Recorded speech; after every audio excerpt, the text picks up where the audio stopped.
dernière sortie. Je sais pas pour toi, mais le fait qu'il rentre au milieu et qu'il laisse un peu Messi un peu plus haut, franchement, ça a été très bénéfique. Ben, en soi, Di Maria, il est assez. C'est un joueur d'équipe. Hein. Il est intelligent dans le positionnement. Il va pouvoir lâcher son couloir lorsqu'il sent que le Hakimi est prêt à le prendre. Il sait très bien jouer avec Messi sur des petits espaces. Il connaît les appels de Kylian Mbappé, donc il sait aussi comment le servir. Donc c'est dommage parce que souvent sur les quatre, c'est lui qui va sortir ou c'est lui qui va avoir le moins de temps de jeu, Ouais. et c'est pas forcément mérité. Tout à fait, tout à fait. Désolé de te couper, mais là, j'ai Christian qui demande à prendre la parole. Donc, Christian, si tu veux bien nous rejoindre.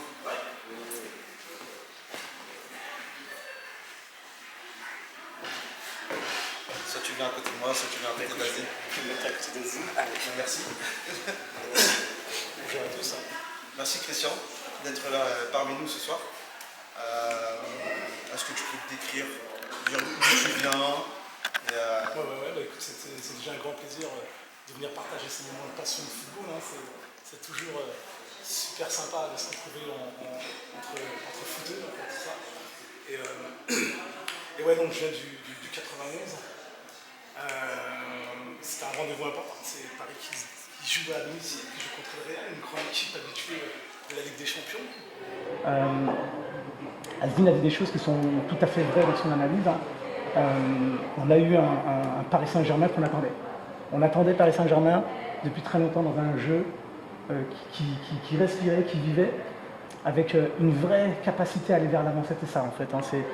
C'était un jeu particulièrement tourné vers l'offensif et ça c'était plaisant. Quand on voit un Hakimi et un Mendes qui montent très haut pour bouleverser un petit peu la défense madrilène, comment tu veux faire? Tu sais pas qui prendre. C'est ce qui s'est passé pour les défenseurs madrilènes.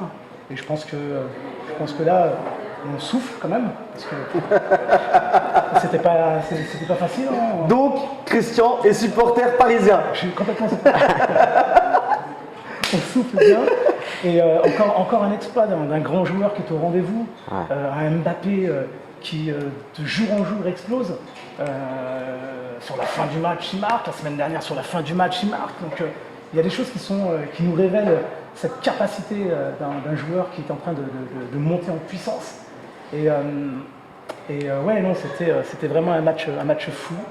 On en tire une bonne conclusion. Après, il faut pas non plus trop se précipiter parce qu'on sait que nos matchs en Ligue des Champions, quand on a nos matchs en championnat, eh bien, il nous arrive toujours un petit peu de passer à côté de nos matchs. Donc, comme il a dit, Mbappé, je pense qu'il a cette lucidité après un match avec autant d'efforts qu'il a fourni pour être serein, pour expliquer un petit peu comment il voit, en tout cas, son match retour et le match du championnat. Donc, on sent quand même un joueur professionnel. Et on sent que Kylian, il commence à assumer le rôle de je porte l'équipe sur mon dos. Je porte l'équipe. Ça fait plusieurs matchs où il fait la décision. Enfin, ça fait plusieurs matchs où il fait la décision en toute fin de match. Et tu sens que, comme si à un moment donné, il se disait bon, la décision elle viendra de moi. Je vous sauve. Voilà. À un moment donné, je fais l'exploit. Mais si, t'as essayé. T'as pas réussi. C'est ça. Et on a l'impression que ça y est, il s'est dit, je suis capable de bouleverser le cours du match. Si ça ne se fait pas de manière collective, eh ben, à un moment donné, je vais créer la décision. J'ai envie de te couper, Azine, et j'ai envie d'embrayer sur ce que tu viens de dire. Est-ce que là, il n'a pas fait sa pub pour justement aller au Real? Est-ce que c'est pas la meilleure pub qu'il ait faite justement pour... Tu vois Alors, oui et non. Oui et non parce que c'est sûr que sur ces matchs-là, il est regardé, il est attendu. Et je pense que là sur ce match-là, il est encore plus rentré dans le cœur des Madrilènes. Même s'il a marqué contre leur équipe, il est encore plus rentré dans leur cœur en se disant On dit, ouais, c'est pas grave, c'est Kylian qui a marqué, c'est pas grave.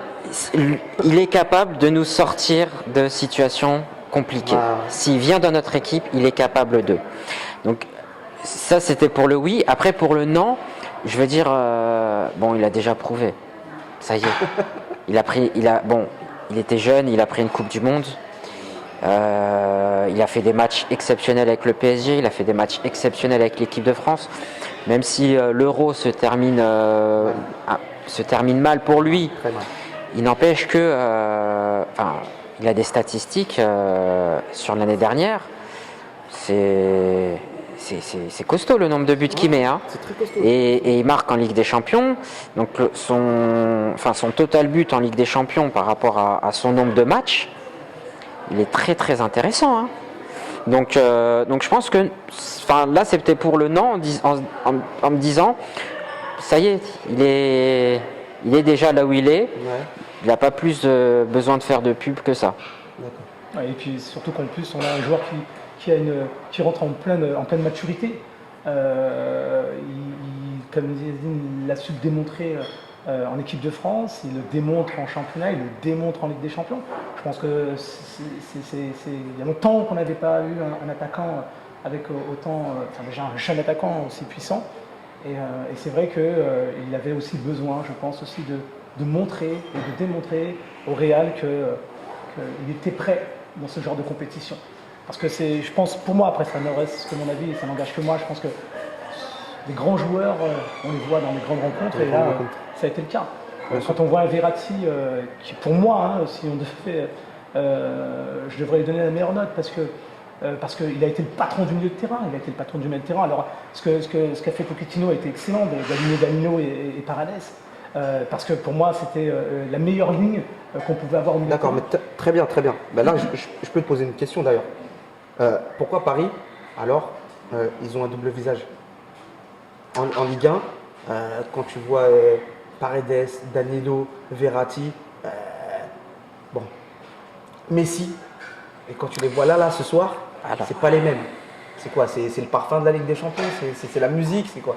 C'est le Je crois qu'il y a au-delà du fait qu'il y ait effectivement, il y a aussi une autre facette parce qu'il y a aussi la stratégie que va opérer ces entraîneurs comme Pochettino sur ce genre de match. Il faut quand même avoir cette intelligence de te dire comment tu fonctionnes en championnat, comment tu vas fonctionner en Ligue des Champions.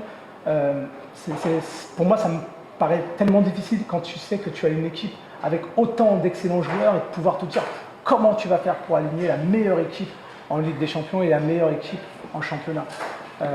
Ça, c'est l'art un petit peu de ces grands entraîneurs qui ont cette compétence.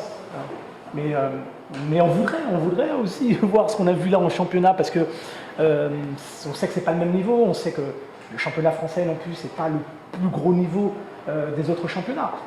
Néanmoins, on a encore une fois des joueurs qui sont totalement, et c'est vrai, totalement différents en championnat et en Ligue des Champions, parce qu'effectivement, il y a un véritable enjeu en Ligue des Champions, il y a aussi le regard des téléspectateurs, des entraîneurs, et ça aussi, ça joue beaucoup, je pense. Hein, Donc en France, les mecs, ils se reposent. Allez. Il lève le pied. Pour moi, il lève le pied. Ouais. Parce que ce qu'on a vu là aujourd'hui, c'est ce qu'on devrait voir. Franchement, des fois en championnat, tu te dis, voilà, ça frise Après, la par faute contre, professionnelle, ça frise le Real manque joue au de- foot aussi. Hein. Après, tu Oui, vois, je veux dire que pour faire un bon match, il faut deux équipes. Tu oui, vois ce que je veux dire? c'est vrai. Après, il y a plusieurs éléments qui peuvent rentrer en compte. Le PSG, chaque équipe qui joue contre le PSG en championnat, allez, sur les 19 équipes, sur les 19 autres équipes, il y en a peut-être 17 qui vont jouer défensivement. Et avec un bloc très bas, on a vu les matchs de Paris où c'était compliqué d'aller marquer un but parce que ça défend à 10, ça défend très très bas. Donc après, oui, quand tu joues en Ligue des Champions, déjà il y a un contexte qui est différent pour les joueurs, comme vous avez dit. Il y a aussi le fait que l'équipe joue pour gagner. Aussi. En championnat, les équipes jouent peut-être pour un nul. Ouais, mais- Un nul, ils signent tout de suite. Ok, mais regarde Asden. Aujourd'hui, Donnarumma, je ne l'ai pas vu. Je ne l'ai pas vu. Ça veut dire qu'en championnat, je le vois trop. Quand je dis je le vois trop, c'est-à-dire que les équipes qui jouent contre Paris arrivent à se créer peut-être, allez, 5, 6, 7 occasions franches. Là, aujourd'hui, je ne sais pas si vous avez vu le même match que moi, mais 0 tir cadré. Ouais. 0 tir cadré. Ça veut dire qu'ils se sont peut-être approchés de la surface. Ils ne sont pas rentrés, ils n'ont pas pénétré. Ils ont même pas pénétré. C'est vrai. Ouais. Ça veut dire que la charnière Kimpembe et Marquinhos, aujourd'hui, franchement, je ne les ai pas reconnus. Il n'y a pas eu de déchets. Il n'y a pas eu de déchets. Et on sentait, comme tu disais tout à l'heure, tu parlais du Real de Madrid en disant qu'effectivement, ils ont été beaucoup à l'aise dans le repli défensif. Alors, là où je rebondis sur le côté à l'aise, je ne suis pas certain qu'ils ont été à l'aise parce qu'ils ont été quand même dépassés. Ils ont été complètement attaqués de manière à ce qu'ils déstabilisent la défense madrienne. Il y a eu un moment donné où il y a eu un temps fort énorme qui a duré à peu près une vingtaine de minutes pour Paris. Ouais. Et le Real, on sentait qu'ils étaient au bout. Ouais, c'était le feu. Ah, mais ils ont pas craqué. C'était le feu. Ils n'ont pas craqué. Et justement, c'est peut-être parce que c'est le Real que ça n'a pas craqué. Tu vois ce que je veux dire? Peut-être que ça aurait été, je sais pas moi, Valence, Oui, effectivement, ouais. tu vois, une autre équipe comme ça, peut-être Leverkusen, peut-être que oui, là, ça aurait rompu. Mais peut-être c'est parce qu'avec toute l'expérience qu'ils ont, Ils ont l'expérience. c'est ce qui a fait qu'ils ont craqué si tard. D'ailleurs, Et puis, même leur défense, hein, cette année, leur défense, elle tourne très bien. Hein. Ils ont, je pense, peut-être un des 2-3 meilleurs gardiens au monde. Parce que Thibaut Courtois, il fait plusieurs saisons de très très haut niveau. et les Donc assauts. on l'oublie souvent, mais c'est un très très très bon gardien. Et je trouve qu'ils sont très complémentaires, Alaba et Militao.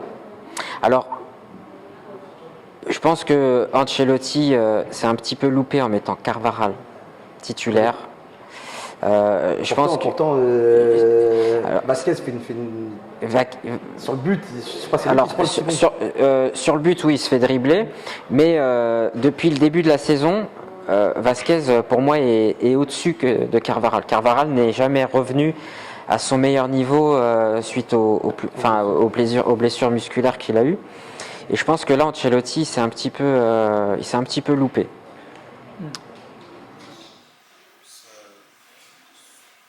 Ça peut s'entendre. Ça peut s'entendre.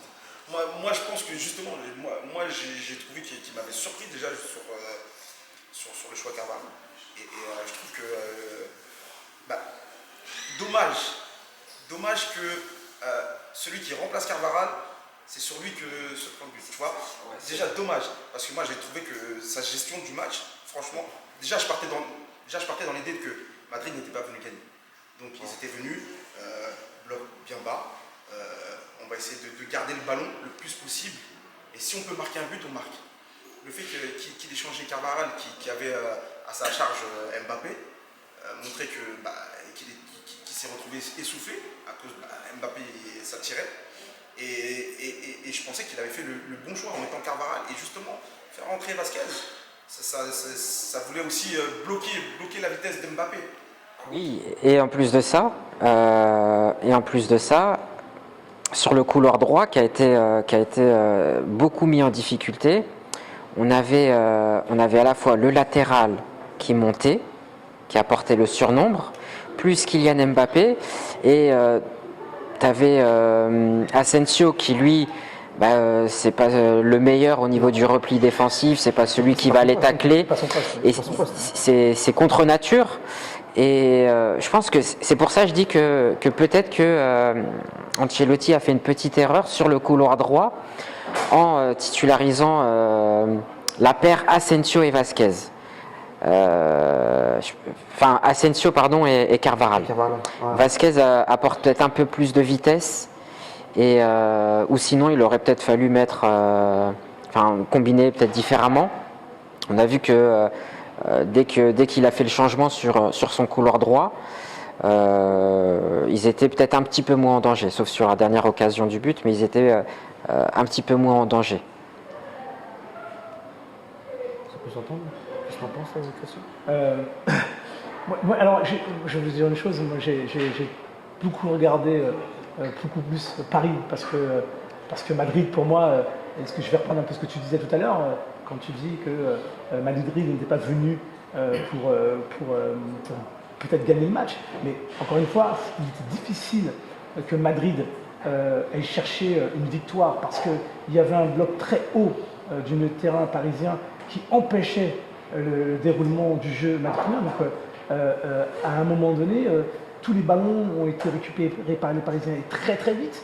On a eu un Paredes, on a eu un Verratti qui courait dans les jambes des Madridiens. Donc ça aussi, c'est aussi important de le souligner, parce que Madrid n'a pas pu respirer correctement sur le coup. Donc moi je dis que Madrid ne pouvait pas déployer son jeu comme il le souhaitait. Parce qu'effectivement, à un moment donné, on a sauté le milieu de terrain, les Madrilènes ont sauté le milieu de terrain pour aller très vite vers l'avant.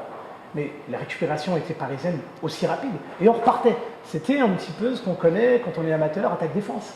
Ouais, mais aussi, j'ai envie de te dire que Asensio, c'est pas son poste, il est droit. Benzema, il revient de vacances. Et vacances, c'était dur. Pardon. Il revient de blessure. Et celui qui était à gauche, je me rappelle plus son. Vinicius. Alors Vinicius, il est passé à travers complet. Vinicius avait des clients quand même. Il avait un client. Oui, alors c'est vrai que Vinicius, un de ses points forts, ça va être la vitesse, donc la percussion, mais avec beaucoup de vitesse. Et il est tombé sur un client, il est tombé sur Hakimi qui, alors au physique, à l'épaule, il a gagné aucun duel. Et en vitesse, il n'a pas réussi à le déborder une seule fois. Donc Hakimi l'a très très bien contenu, il a muselé complètement. D'ailleurs, j'ai envie de donner un bon point aux deux latéraux de Paris, ouais. Mendes aussi. Il a fait une partie remarquable. Oui, il a fait alors c'est dommage parce que sur le deuxième mi-temps, il s'est un petit peu... on l'a moins vu. Mais dès le début du match, dès le coup d'envoi, ils se sont positionnés comme deux ailiers. Et ils ont apporté un réel danger. Donc c'était une volonté, on l'a senti tout de suite dès le coup d'envoi, de s'installer et de les étouffer, de les asphyxier en jouant avec un pressing très haut et en ayant